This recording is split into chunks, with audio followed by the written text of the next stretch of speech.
नहीं, पर आप देखें ना, 40,000 अमरीकी फौजी है खित्ते में और उसके अड्डे हैं, पर ईरान ने ना लास्ट टाइम उनका निशाना बनाया था, ना अब वो उन अमरीकी अड्डों को निशाना बनाने की अभी तक शाम में जब मैं आपसे बात कर रहा हूँ कोई ऐसा ऐलान सामने आया है। वो अगर वो अमरीकी अड्डों को निशाना नहीं बनाते और इसराइल तक नहीं पहुँच पाते तो फिर तो कोई रिजॉल्व नहीं है। देखें, उनकी जो मिसाइल्स जो हैं वो उनकी कैपेबिलिटीज है 2,500 किलोमीटर से लेके 1,400 किलोमीटर के दरमियान वो स्ट्राइक कर सकते हैं। अब डिपेंड करता है, जिस तरह मैंने कहा कि कहाँ कहाँ पे रीलोकेट किया था और कहाँ कहाँ पे अवेलेबल है, तो वो है। देखें कि एक इम्पैक्ट तो उन्होंने क्रिएट करना है। ड्रोन्स भी अभी जिस तरीके से 100 के करीब ड्रोन्स उनके गए हैं, लेकिन देखें कि जो बेसिस अमेरिका के हैं वो तो सारे अरब ममालिक में है। सऊदी अरब में है, सीरिया में है, इराक में है, जॉर्डन में है, और इसके अलावा कतर में उनका सेंटकॉम का फॉरवर्ड हेडक्वार्टर है, और इसके बाद बहरीन में फिफ्थ फ्लीट है उनका। सो वहां पे अगर जिस तरीके से अभी देखें ना कि अगर जिस तरह 2 दिन पहले उनके डिफेंस मिनिस्टर ने कहा था कि हम स्ट्राइक्स करेंगे, तो मेरे ख्याल में अगर वो अब तो स्ट्राइक्स, मुझे नहीं लगता है कि वो अभी वहां पे करेंगे। इनका फोकस इसराइल पे होना चाहिए। बट स्टिल, क्योंकि अभी तक इन्होंने अपने कार्ड्स नहीं दिखाए हैं, तो लेट्स सी कि अगले कपल ऑफ 2 घंटों में इनका जो रिस्पांस आता है वो डिपेंड करेगा, चाहे इसराइल को टारगेट करते हैं या इवन आउटसाइड इसराइल वो टारगेट्स को हिट करते हैं। देखिए, उनके 200 जहाज आए, पर ईरान का एयर डिफेंस सिस्टम तो बिल्कुल नहीं था ना कि वो ना उन 200 जहाज़ों को टारगेट कर सका, ना उनमें से एक भी गिराने की पोजीशन में था, ना उसके कोई ऐसा एयर डिफेंस सिस्टम था कि वो उन जहाज़ों की बमबारी को रोक सकता। उन्होंने मर्जी के टारगेट्स चुने, वो मर्जी से आए, मर्जी से चले गए। It was a free space for Israel. कोई डिफेंस सिस्टम, ईरान का एयर डिफेंस सिस्टम मौजूद नहीं था। मुजम्मिल साहब, देखें, लास्ट ईयर अक्टूबर में अगर आपको याद हो, उस वक्त भी जब इसराइल ने स्ट्राइक्स किए थे तो उस वक्त भी उनके डिफेंस सिस्टम को उन्होंने हिट किया था। उनके जो S-400 थे दूसरे साइड, उस वक्त भी उन्होंने डिस्ट्रॉय कर दिए, तो उस वक्त उन्होंने डिग्रेड कर दिए थे बहुत सारी चीजें।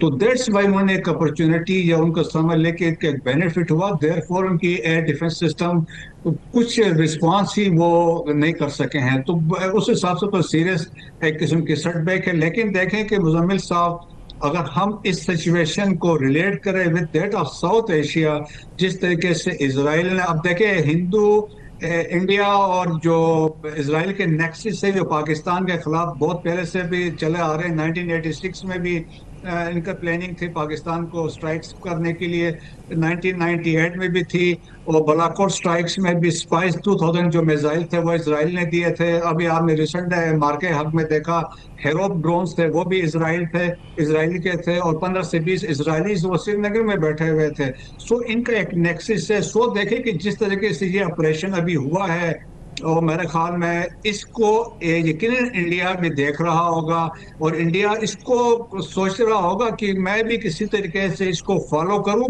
और जिस तरीके से उनकी ह्यूमिलिएशन हुई है मार्के हक में, बुनियान महसूस में, तो इसको वो इम्प्लीकेट या इसको अप्लाई कर सकते हैं। वो बड़ी बात है, ये इसकी तरफ आप इशारा कर चीन रहे हैं और तो। रूस को कहाँ देख रहे हैं इस तनाज़े में? वो ईरान के साथ कितना खड़े होंगे?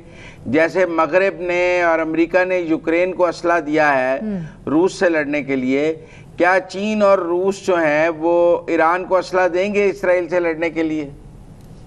नहीं, इसला तो बिल्कुल नहीं देंगे, लेकिन ये है कि वो डिप्लोमेटिकली प्रेशर टैक्टिक्स के तौर पे वो खड़े हो सकते हैं। और इस तरीके से जिस तरीके से अभी स्टेटमेंट्स आ रही हैं, अभी रशिया की तरफ से नहीं आई है, लेकिन चाइना ने अपना कंसर्न शो कर दिया, तो वो हो सकता है। लेकिन देखिए, दुनिया ऑलरेडी डिवाइड हो चुकी है।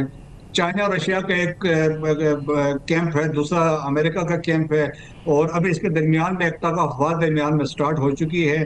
तो अभी देखें कि international organisation they have failed.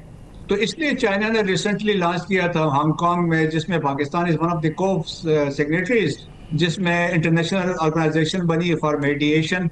तो उस तरह की चीजें अभी डेवलप हो रही हैं कि क्योंकि लोगों का एतमाद यूनाइटेड नेशन से भी उतर हट चुका है, यूनाइटेड नेशन सिक्योरिटी काउंसिल से भी निकल चुका है, इंटरनेशनल क्रिमिनल कोर्ट से भी निकल चुका है। सो हमने गजा की सूरत हाल में इनकी हालत देख ली है। सो देखिए, दुनिया में तब्दीलियां रूनुमा हो रही हैं, और इसके हिसाब से लोग अपने अब जो दुनिया के अंदर रशिया, चाइना, वो लीडिंग कंट्रीज में आ रहे हैं, और therefore there is a contest between China. हाँ, लेकिन वो डायरेक्ट कॉन्फ्रंटेशन में नहीं आते ना अमेरिका के साथ। क्या मतलब अब ये तो है, यही बात है इस वक्त ईरान को चाहिए असला इसराइल पर मारने के लिए, क्या चीन देगा या रूस देगा? आप खुद ही कह रहे हैं दोनों नहीं देंगे, अमेरिका नहीं देगा, यूरोप नहीं देगा, इंडिया नहीं देगा, हम नहीं देंगे, तो फिर उनको तो दुनिया में से कहीं से अवेलेबल ही नहीं है असला जिससे वो लड़ सकें। जी, इसीलिए कहते हैं सेल्फ रिलायंस होना चाहिए, आप अपने पाँव पे खुद खड़े रहें। Let's not dependent on others like Pakistan है। अगर हम इसी उम्मीद से रहें कि कोई आके हमारी मदद करेगा, कोई नहीं आएगा। पाकिस्तान ने अपना दिफा, मिसाल के तौर पर आपको बता रहा हूँ, हमने खुद करना है। आपकी लीडरशिप मजबूत होनी चाहिए, आपकी पॉलिटिकल लीडरशिप, आपकी मिलिट्री लीडरशिप, और आपकी इसमें रिजॉल्व होना चाहिए कि हमने कोई अपॉलॉजीज नहीं करनी है।